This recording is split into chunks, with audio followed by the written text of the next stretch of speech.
In our modern world, we are surrounded by noise.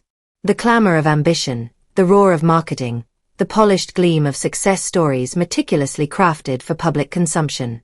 We are taught to admire the loud, the bold, the ones who stand on stages under bright lights. But what if the most powerful forces, the most profound truths, don't live in the spotlight at all? What if they are found in the quiet corners of the world, in the steady hands of those who don't seek applause, but simply seek to do the work?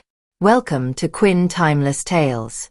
Today's story is a long and winding one. It's about a girl who spoke the language of machines, a titan of industry who forgot how to listen, and the day a simple wrench became mightier than a billion-dollar empire. Settle in, and if you believe that substance will always, eventually, triumph over style, consider liking this video and subscribing for more stories that remind us of what truly matters. Our story begins not with a roar, but with a humiliating silence. The Vaughn Motors Global Showcase was an exercise in perfection. Or, it was supposed to be. The air, normally filled with the confident murmur of investors and the intoxicating scent of leather and engine oil, was now thick with an awkward silence. The centerpiece of the show, the new $1.2 million McLaren Nemesis, was lifeless. For over an hour, Preston Vaughn's top engineers, men with PhDs and six-figure salaries, had swarmed the vehicle, their faces growing tighter with each failed attempt to start it. CEO Preston Vaughn had built his empire on an image of flawless, aggressive innovation. He had clawed his way up from nothing, and in doing so, had shed every scrap of humility he once possessed. Now, he saw people not as collaborators, but as pawns or obstacles. And in this moment of embarrassing failure, he needed a distraction. He needed a scapegoat. His eyes landed on a young woman standing near the edge of the crowd. Her name was Skyler Ray. She was the daughter of a small-town mechanic, and she was only here because her childhood friend Mason was a terrified intern at Vaughn Motors. Hours earlier, trying to make conversation, Mason had nervously told a senior manager that his friend Skyler could listen to an engine and know what was wrong with it. The comment, meant as a compliment, had slithered its way up the chain of command until it reached a desperate Preston Vaughn. It was the perfect solution to his problem. Preston gestured towards her. "You," he called out, his voice silencing the room. "The intern's friend. I hear you're some kind of prodigy." He laughed, a cold, dismissive sound, and the crowd of executives and clients, eager to please him, chuckled along. Skyler had spent her life in a different world. A world of concrete floors and the honest smell of motor oil. Her father, James, was a man of few words but infinite patience. He had once been a promising young engineer himself, scouted by the big automotive companies. But he'd seen the soul-crushing politics, the ego, the corner-cutting in the name of profit. He chose a quieter life, a life of integrity, fixing the cars of his neighbors. And he passed his philosophy on to his daughter, James, with warm and gentle voice. "Don't just look, Sky. Listen. Every engine has a heartbeat. It has a rhythm. When something's wrong, it's telling you a story. Your job isn't to force it. It's to understand its story." Preston Vaughn smirked, enjoying the spectacle. He picked up a heavy wrench left behind by his engineers. "Fix it, genius," he mocked. The laughter was louder this time. Phones came out, not to record a triumph of engineering, but to capture a young woman's public humiliation. This wasn't a test of skill. It was a display of power. A joke. A setup. Skyler's heart hammered against her ribs. Every instinct told her to turn and walk away. But then she looked at the McLaren. It wasn't just a machine to her. It was a system, a puzzle, a story waiting to be understood. And she couldn't stand to see it silenced by incompetence and arrogance. Without a word, she stepped forward. She knelt beside the car, her movements fluid and unhurried. The room watched, a mix of pity and cruel anticipation on their faces. She brushed her long hair behind her ear and reached into the engine bay. The moment her fingers made contact with the cold metal of the engine, the world outside disappeared. The laughter, the whispers, the weight of 100 judgmental stares, all of it faded into a dull, distant hum. There was only her and the machine. She could feel it, a faint, erratic pulse through the frame. The fuel pump whined at a pitch that was just slightly off. The primary ignition coil felt cool to the touch when it should have been warm. These were the words the car was speaking. Preston Vaughn leaned back against a nearby Porsche, sipping from a tiny espresso cup. He whispered to his chief financial officer, "This will be a good lesson for the intern. Don't make promises you can't keep." But the murmuring in the crowd was already starting to change. Something was happening. Her hands moved with a speed and precision that was mesmerizing. There was no hesitation, no fumbling. This was not a fluke. The clicks of phone cameras slowed as people began to realize they were witnessing something extraordinary. She asked for no help. She consulted no tablet. She simply worked, her connection to the machine absolute. After what felt like an eternity, but was in fact less than 5 minutes, she stood up. She calmly wiped the grease from her hands onto a rag she pulled from her back pocket, a gesture so routine it seemed almost out of place in this temple of wealth. The room held its breath. She walked to the driver's side, slipped into the leather seat, and turned the key. A moment of perfect silence, then the McLaren's engine erupts into a deep, powerful, flawless roar. The sound is clean and strong, vibrating through the entire floor. The engine's perfect rumble echoed through the showroom, swallowing every last trace of doubt and ridicule. Skyler Ray stepped out of the car and just stared at Preston, her expression unreadable. Silent. Calm. Daring him to say something. What no one in that room could possibly comprehend, however, was that this stunning moment of vindication was only the beginning. The first shot fired in a war she never intended to fight. Preston Vaughn stood frozen, the shattered remains of his cup a stark metaphor for his shattered composure. His mind, usually a whirlwind of calculations and power plays, was blank with shock. His own multi-million-dollar engineering team had failed. A 19-year-old girl, with nothing but a tossed wrench and the clothes on her back, had succeeded. In front of his most important clients and investors. He forced a smile, but it was a grimace. It didn't reach his cold, calculating eyes. "Where," he began, his voice strained, "did you learn that?" Skyler let the question hang in the air. She scanned the room, making eye contact with the faces that had laughed, the cameras that had recorded her presumed failure. Then, her gaze settled back on Preston. "From someone who believed in me," she said, her voice even and clear, "long before you dared me as a joke." Near the back of the room, Mason the intern felt a shiver of both terror and pride race down his spine. He had seen her work miracles in her father's garage, but this was something else entirely. Preston straightened his blazer, his ego burning like a hot coal under his skin. He had to regain control. He couldn't let a mechanic's daughter show him up in his own kingdom. "Well then," he said, his voice dripping with forced magnanimity. "That was impressive. Perhaps even lucky. Anyone can get lucky flipping a switch when the real work is already done by others." He let the insult hang in the air. "Why don't you come back tomorrow? My engineers will set up something a little more challenging. A real test." The offer sounded like an opportunity, but Skyler heard it for what it was, a threat. A trap designed to prove her first success was a fluke. She met his gaze without flinching. "If I come back," she stated, not asked, "I'm to be treated like everyone else here. Not laughed at. Not tested like I don't belong." A smirk returned to Preston's face. He had her. "Then prove that you do," he whispered, before turning on his heel and striding away, already barking orders at his assistant. He would not lose face.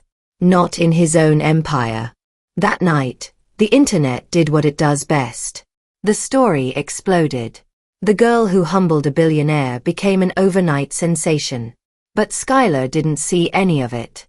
She drove straight back to the one place she felt truly at home. "Looks like the world is finally seeing what I've always known," James said gently. Skyler looked up, her eyes heavy with a storm of thoughts. "I don't care about their cameras or the applause, Dad. It's not real. I couldn't let him win. I couldn't let him disrespect the work. James nodded, a sad smile on his face. That's why you're different, Sky. But you need to be careful. A man like that, a man like Preston Vaughn, his pride is all he has. When you threaten it, you threaten his entire world. He won't let this go. He paused, his gaze becoming distant. I used to know men like him. They build empires on the brilliant ideas of others, then discard them when they're no longer useful. They see people like us as tools, not partners. His words were a warning, born from a past he rarely spoke of. The next morning, the corporate world came to her. A man in a sharp navy suit introduced himself as Randall Pierce, Vaughn Motor's head of innovation strategy. We want you back at headquarters, he said, his tone professionally neutral. This time, not as a test. As a collaborator. Mr. Vaughn is hosting a private investor demonstration for our new prototype, the Nemesis. He wants you to be there. The Nemesis? Skyler asked. That was the name on the McLaren she'd fixed. No, Pierce clarified. The car you fixed was the McLaren Nemesis, a vehicle we modified. The Vaughn Nemesis is our own creation. Our flagship. The future of the company. It's an AI-driven hypercar. Preston wants to show the world, and our investors, that we are on the cutting edge. Skyler's instincts screamed that this was the trap her father had warned her about. But the challenge, the chance to see a machine that was supposedly the future, it was a pull she couldn't resist. She agreed. When she arrived, the atmosphere was different. The engineers who had once mocked her now avoided her gaze, watching her with a mixture of silent respect and fear. Preston approached, his smile trying too hard to seem welcoming. Skyler, I knew you'd come, he said smoothly. I'm here for the car, she replied firmly. Not the stage. He chuckled. Then let's give them a show. Then, he turned to Skyler. And here, he announced, gesturing to her, is the young genius who reminded us all about the heart of the machine. Cameras turned to her, flashes blinding her. She stood still, her face a mask of calm. Then Preston delivered the final, calculated blow. But as we move forward into a future of artificial intelligence and complex logic, he added, looking directly at her, we must remember that these magnificent machines require data, precision, and logic, not luck. It was subtle, but it was a clear jab. Another public challenge. He was framing her as an old-world mechanic, and himself as the visionary of the future. So she stepped forward. Machines require understanding, she said into the mic, her voice cutting through the tension. And sometimes, what you call luck is just someone seeing a simple truth that you've refused to see. A shocked silence fell over the room. Before Preston could react, she turned to the Nemesis, popped the hood in front of everyone, and calmly pointed to a small, almost invisible cluster of wires deep within the engine bay. This is the primary cooling regulator for the battery array, she explained, her voice steady. The wiring is too thin. It meets spec for idle and city driving. But at high speed, under full power, it will overheat. The system's AI won't be able to compensate. It will lead to a cascading system failure. At over 200 miles per hour, that's not just a flaw. It's a death sentence. She had diagnosed it in the 30 seconds she'd been standing there, simply by observing the system's ambient energy readings and the logic of its design. It was a flaw born of hubris, of designers pushing a system to its limits on a computer screen without understanding the physical reality. A flaw Preston had overlooked. She stepped back from the car, having said nothing more. The room was absolutely silent.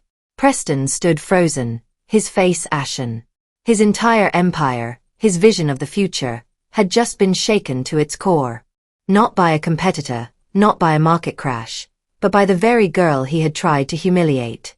And across the room, a man known for his brutal honesty and his massive investment in Vaughn Motors, began to slowly step forward.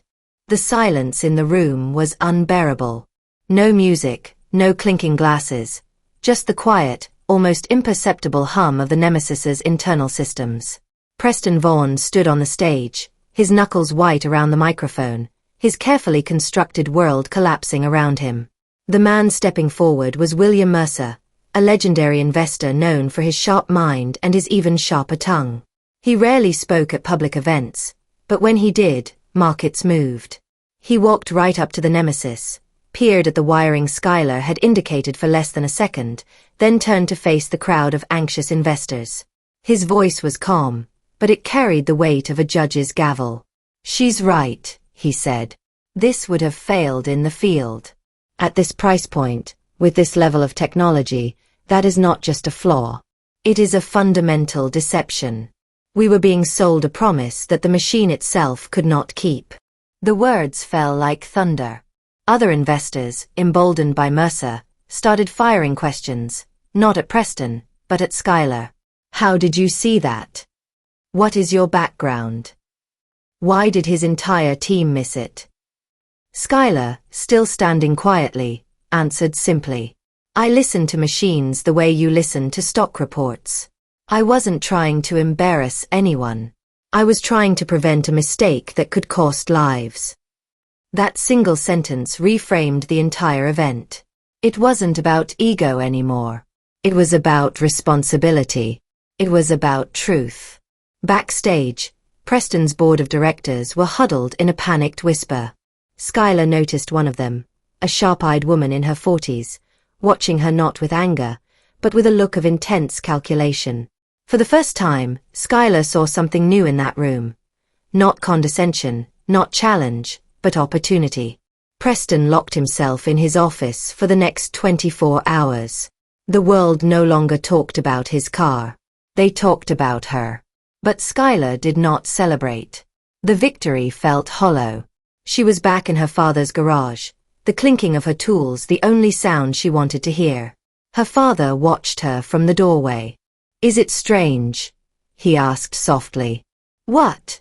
she replied, not looking up from the carburetor she was cleaning.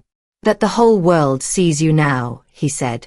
"But you still just feel like that same girl who was fixing my timing belts on cold Saturday mornings."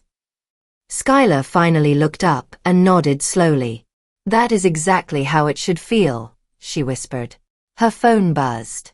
A text from Mason. "The board of directors wants to see you. Tomorrow, 10 a.m. It's not a request." When she walked into the Vaughn Motors boardroom the next day, she wore a simple, clean button-down shirt and her same old jeans. She did not shake. She did not pause. She did not smile. Preston Vaughn was already there, seated at the head of the long, polished table. But he looked smaller. His suit was immaculate, but his presence was dimmed.